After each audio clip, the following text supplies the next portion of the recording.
Buenos dias, damas y caballeros. Andito tayo sa likod ng backyard namin na tinatawag namin dito ay mini forest kasi extra lot namin ito dito sa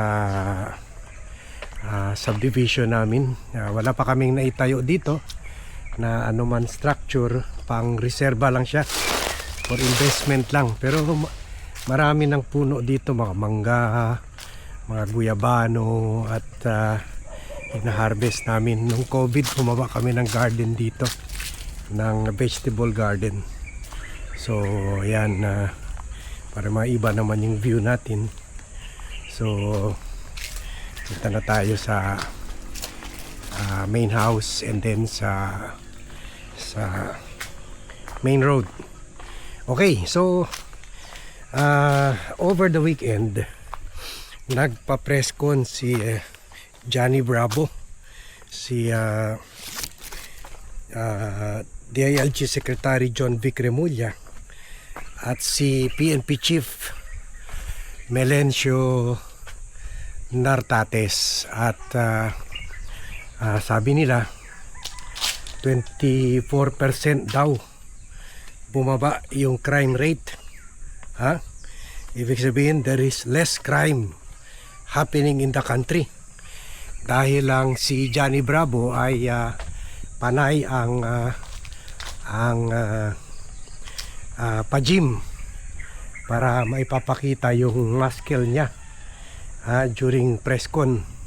So well and good, okay naman, buti naman. Sa tingin nila, sa mga records nila, sa mga fake news nila na bumaba yung crime rate. Unfortunately, sa kwan lang nila yun, sa record lang nila yan. The reality doesn't reflect it on the ground.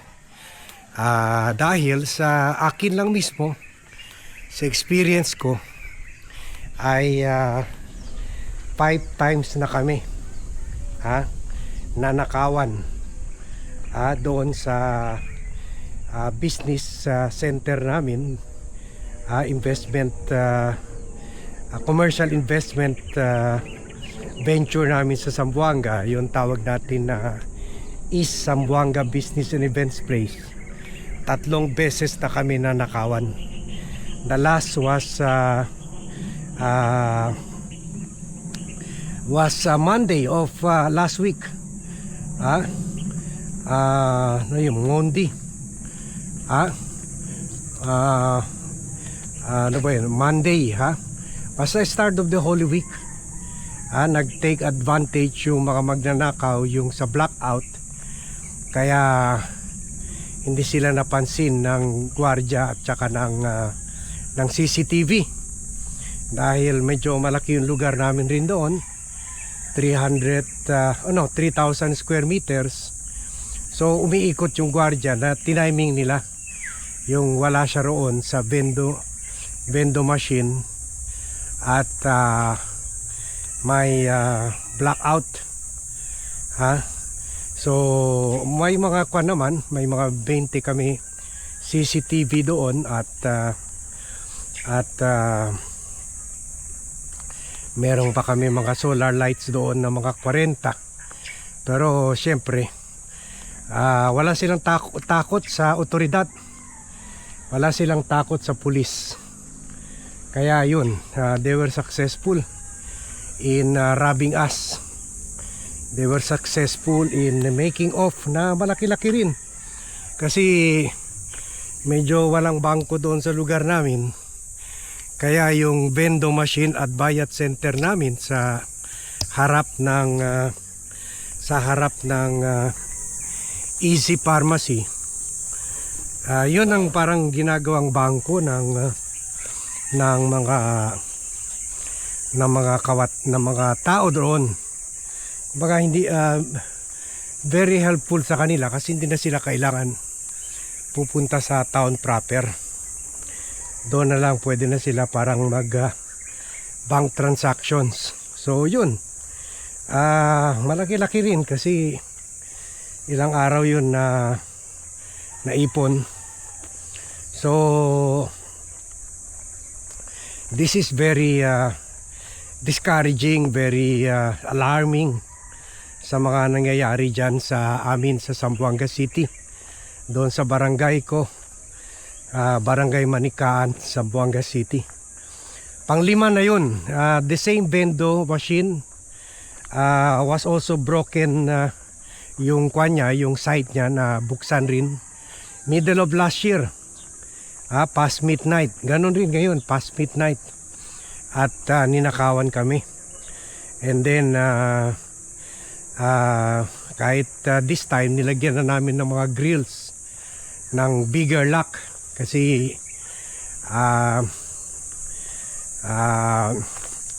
although karamihan dyan yung sa amin ang building, 3 buildings ginawa namin dyan, renting out lang sana kami, pero itong vendo machine it is operated by kami at saka partners namin sa Easy Pharmacy, kasi 3 businesses dyan sa amin rin, yung Easy Pharmacy, a medical distribution company rin, Easy Mart, and also grocery store, and also coffee stop, yung coffee shop niya, cafe. So yun ang ninakawan nila, yung Easy Mart twice last year and this last end of March. And then before that, nanakawan rin yung restaurant doon ng kapatid ko na Espresso Diner, Espresso. And then also before that, nanakawan rin yung commercial lessee namin na yung kwan ng Torx Pizza. May break-in rin, at saka yung motor rin ng water purified water distribution company. Ninakawan rin yung pyesa ng motor nila. So 5 na. So yan ba sinasabi nila 24% down? Sa kay Vlogcaster mismo lang 5 beses na in a matter of 2 years. So within the Marcos administration. Kaya the other day, siguro yung mga sa inyo, yung mga naka-subscribe na, at kung hindi pa kayo naka-subscribe, please subscribe to the Armandin Nocum NOCUM Facebook page, kasi doon rin natin nire-share yung mga vlogs natin sa YouTube.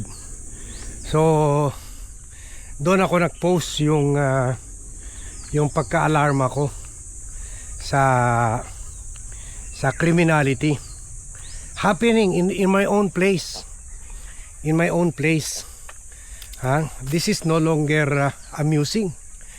This is no longer funny. This is very disconcerting and very shocking. 5 beses in 2 years. So sanang pulis, wala. Kung meron mang pulis doon pumunta para lang kausapin kami at warningan kami na, delikado kayo, dapat kunin nyo na lang kami, bayaran na namin sila para sila ang gagwardya. Nagbabayad na tayo ng taxes natin. Alam mo na ang pulis, kung bibigyan mo yung kamay, pati braso mo kukunin. So hindi kami pumayag. So ngayon, noon tambay-tambay sila doon from time to time. Ngayon wala na. Tsaka they should go there yung mga panahon na nag-operate yung magnanakaw, and that is past midnight, mga 2 to 3 in the morning. Ganun usually umatake yung mga magnanakaw, kasi hanggang alas 2 meron pa nagiinuman doon, alas 2 ng umaga, alas 3.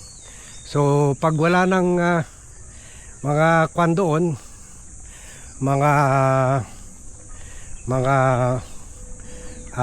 customer namin, that's the time when they will strike past midnight. O yan, so kaya there is no truth dito sa sinasabi nila Nartates na bumaba ng 24% ng crime rate natin. I would say na umingkris pa by more than 100%, at i-increase pa yan, lalo na ngayon na hirap ang buhay. So dapat nga mas mag-double time sila, double effort. Paano naman yung mga pulis natin, kagaya ng mga sundalo natin andyan, naka-assign sa mga congressmen, sa mga senator, sa mga cabinet members. Yun, ginagawa nila ng mga personal security nila. Kahit may pera naman sila pambayad, may mga maleta naman sila natanggap, at can afford naman sila mag-hire ng mga private security agencies. Pero ginagamit nila yung mga kapulisan na tayo, galing sa atin yung sweldo ng mga yan, overtime, at kung ano-ano pang benefits. So that is the situation ngayon. We will be talking more about this topic. Gagawin na natin itong crime report, crime analysis, part of our, kasi nakakatakot, baka next time malaking nawalan sa amin at saka sa mga commercial renters namin, commercial space renters. Pero takot kami baka next time kami nang masasaktan, o kaya yung mga kwan namin, personnel, yung mga staff namin. That is something that is very unacceptable. At sana gumalaw na yung kapulisan. I-share nyo itong vlog, i-like nyo itong vlog, sabihin mo this is the reality, hindi yung sinasabi nilang 24% down yung crime rate. It has increased by 100%. Bihin mo, 5 beses kami nanakawan, na burglarize, na break in 2 years, kasi 2 years pa lang yung commercial venture namin doon sa Zamboanga City. So this is how this is the real thank you the real situation sa uncontrolled, unregulated, unstable crime problem in the country, and this will only worsen because of the oil crisis. Morning. Okay, so hanggang dito muna tayo. Thank you very much everyone for watching. Thank you very much. Morning, for joining me in this vlog, and see you in my next vlog.